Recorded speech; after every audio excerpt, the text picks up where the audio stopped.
Justice Munir से शुरू हुआ और आज जनरल मुनीर तक पहुंचा। हर अदारे में गद्दार हैं और ये गद्दारों की मदद से रूल कर रहे हैं कि अभी भी सरेंडर कर जाओ, आइन के आगे सरेंडर कर जाओ। उनके घरों में जाके खवातीन के साथ इन्होंने नारवा सलूक किया। इन्होंने आधी आबादी को ज़हनी तौर पे मफलूज कर दिया, इसको एक फंडामेंटल रियासत बनाते बनाते। मगर तुम लोग आइन को नहीं मानते। पाकिस्तान का मसला यह है कि पाकिस्तान के अवाम, पाकिस्तान के ये क्या चाहते हैं कि क्या वो हथियार उठा लें? ये क्या चाहते हैं कि वो क्या करें इस रियासत के साथ? क्योंकि लड़ना तो बहरहाल हमने है। और उस डमी पार्लियामेंट ने डमी कवानीन बनाए। उन्होंने रबर स्टैंप, पार्लियामान ने रबर स्टैंप कवानीन को बनाया जो जनरल याहिया से शुरू हुआ और आज जस्टिस याहिया तक पहुंच गया। अस्सलाम वालेकुम नाज़रीन कराम, आज राबिया बाजवा ने तमाम हदें पार कर ली। नाम लेकर ऐसी तनकीद, माजी भी सामने रख दिया, हाल भी और मुस्तकबिल के हवाले से भी बहुत सारी ऐसी बातें की कि वहाँ पर कौमी सलामती के इजलास में मौजूद हर शख्स कानों में उंगलियां देने पर मजबूर हो गया। इतनी सख्त तकरीर माजी में कभी भी किसी की तरफ से नहीं की गई। इतनी सख्त तकरीर आज की राबिया बाजवा साहिबा ने। आप वीडियो देखिए, फिर इस पर डिटेल में बात करते हैं। कि तुम जबर करते रहो, हम मुजामत करते रहेंगे। और इस वेन्यू की तब्दीली ही वो मसला है जो पाकिस्तान का सबसे बड़ा मसला है। और वो मसला आपने देखा कि इस मुल्क के अंदर जमहूरियत तो क्या आनी है, हम जमहूरियत का नाम भी नहीं ले सकते। हम किसी कमरे में बैठ के, ये ज़्यादा दौर में मुझे याद आता है जब हमारे बड़े लड़ा करते थे, मेरे वालिद भी और बाकी उनके साथी भी, कि जब कमरों के अंदर भी हमें खौफ ये दिलाया जाता था कि कहीं वो रेड करके सियासी वर्कर्स को उठा लेंगे। तो आज फिर एक वही वाला जबर और सितम का दौर है। लेकिन इस दौर में सिर्फ एक चीज मुख्तलिफ है, और वो ये मुख्तलिफ है कि वो नाम निहाद बड़ी पॉलिटिकल पार्टीज जो हमेशा ये, और नाम निहाद मैं इसलिए कह रही हूँ कि उनकी लीडरशिप जो आज कर रही है, उनके वर्कर्स की कुर्बानियों को मैं सलूट पेश करती हूँ कि जो लिटरेचर डॉक्यूमेंटेड आपके पास मौजूद है, जिनके वर्कर्स ने जेलें काटी, जिनको जबरदस्ती उठाकर त्यारों में बिठाकर मुल्क बदर किया लेकिन उन्होंने सरेंडर नहीं किया। और आज वो जमातें एक विरासती जमातें बन गई हैं कि जिन्होंने एस्टेब्लिशमेंट के साथ कॉम्प्रोमाइज करके अपने बच्चों को तो इक़्तिदार दिलवा दिया, लेकिन पाकिस्तान के करोड़ों बच्चों को उनके फ्यूचर से महरूम कर दिया। आज ये मैं समझती हूँ कि ये कन्वेंशन नहीं, हम सब ने इकट्ठे होकर पाकिस्तान के अवाम का मुकदमा सामने रखा है कि एक तरफ वही सिलसिला जो जस्टिस मुनीर से शुरू हुआ और आज जनरल मुनीर तक पहुंचा, जो जनरल याहिया से शुरू हुआ और आज जस्टिस याहिया तक पहुंच गया, कि पाकिस्तान के अवाम अपने हकूक की जदोजहद करते करते, जिन्होंने 8 फरवरी के इलेक्शन में एक मुज़ाहमत की, और वो मुज़ाहमत करते हुए इन्हें पैगाम दिया कि रियासत को ये पैगाम दिया कि ये आइन तो हमारा है, हम आइन को मानते हैं, मगर तुम लोग आइन को नहीं मानते।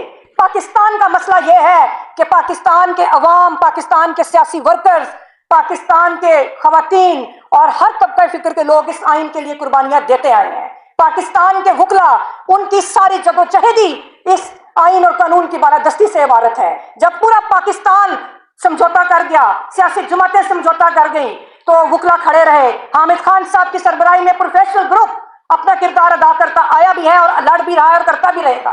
8 फरवरी को यही पैगाम दिया। क्या नहीं हुआ उस इलेक्शन के अंदर?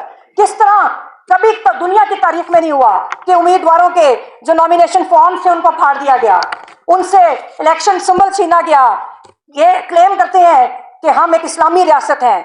इन्होंने आधी आबादी को ज़हनी तौर पे मफलूज कर दिया, इसको एक फंडामेंटल रियासत बनाते बनाते, फंडामेंटलिस्ट रियासत बनाते बनाते। लेकिन अपनी इनकी इक़्तिदार ये है कि ख़वातीन जो पॉलिटिकल वर्कर्स हैं, जो पॉलिटिकल लीडर्स हैं, उनके घरों में जाके ख़वातीन के साथ इन्होंने नारवा सलूक किया। ये इनका मजहब है और ये इनकी इस्लामी रियासत है।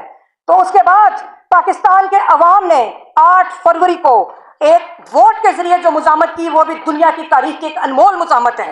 लेकिन उसके बाद क्या हुआ? उस मुज़ाहमत के बाद क्या हुआ? यहाँ की पॉलिटिकल एलीट और यहाँ की मिलिट्री एलीट ने एक अलायंस किया। उन्होंने अवाम की मंशा के बरक्स एक डमी पार्लियामेंट को वजूद में लाए, उसकी तश्कील की, और उस डमी पार्लियामेंट ने डमी कवानीन बनाए। उन्होंने रबर स्टैंप, पार्लियामान ने रबर स्टैंप कवानीन को बनाया।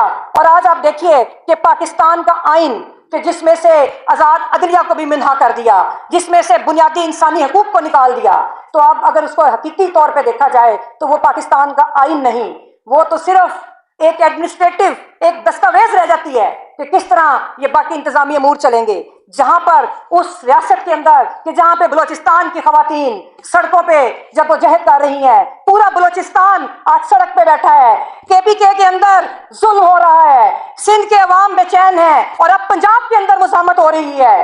اور یہ اب کیا چاہتی ہے ریاست کہ ابھی تک جو نوجوان پرامن جدوجہد کر رہا ہے، یہ کیا چاہتے ہیں کہ کیا وہ ہتھیار اٹھا لیں؟ یہ کیا چاہتے ہیں کہ وہ کیا کریں اس ریاست کے ساتھ؟ کیونکہ لڑنا تو بہرحال ہم نے ہے کہ یہ ہماری دھرتی اور ہماری ریاست ہے، اس کو ہم نے قبضہ گروپ اور قبضہ مافیا سے چھڑوانا ہے. ہم سب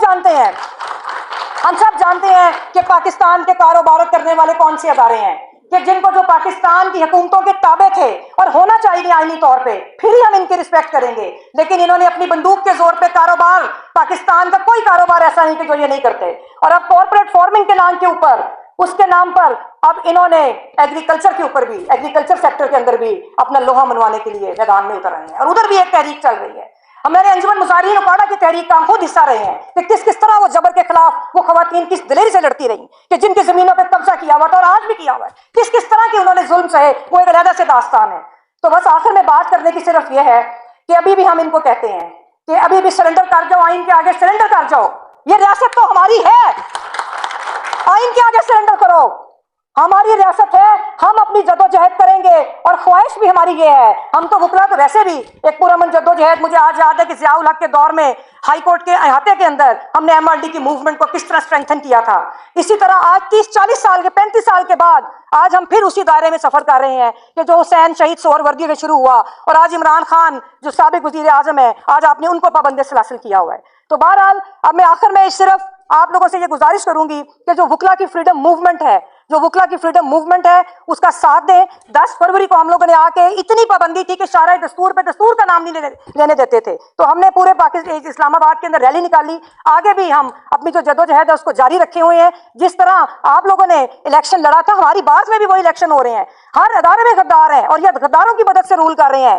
اسی طرح ہمارے ادارے میں بھی غدار ہیں کہ جن کی مدد سے آپ نے سپریم کورٹ بار ایسوسی ایشن کا کردار آپ دیکھ رہے ہیں کہ جو اسٹیبلشمنٹ کی ٹاؤٹ بنی ہوئی ہے. آپ پاکستان بار کونسل کی میجورٹی جو لا منسٹر کے ساتھ جو ان کا گروپ ہے، کہ آپ دیکھیں کہ وہ کس طرح انہوں نے وکلا کی جو جدوجہد کو انہوں نے ان کے قدموں میں لا کے رکھنے کی کوشش کی. لیکن وکلا زندہ ہے، وکلا کا شعور زندہ ہے، اور ہم اپنے پورے پاکستان اور پورے پنجاب میں ہماری میجورٹی آئی. ناظرین کرام، آپ نے ویڈیو دیکھی. آپ جانتے ہیں کہ اس وقت پاکستان تحریک انصاف اور ان کے اتحادی اکٹھے ہو چکے ہیں، اور قومی سلامتی کا دوسرا بڑا اجلاس آج اسلام آباد میں منعقد ہوا، جس میں شرکاء، صحافی برادری، سیاسی لوگ اور بہت سارے ایسے لوگ بھی وہاں پر موجود تھے جو لوگ چاہتے ہیں کہ ملک کے اندر امن و امان قائم کیا جا سکے، قانون کی حکمرانی ہو، آئین کی حکمرانی ہو، اور آئین اور قانون کی بالادستی پر یقین رکھنے والے لوگ اکٹھے ہو گئے. اب انہوں نے تہیہ کر لیا ہے کہ اگر اس ملک نے چلنا ہے تو صحیح معنوں میں آئین اور قانون کے مطابق چلانا پڑے گا.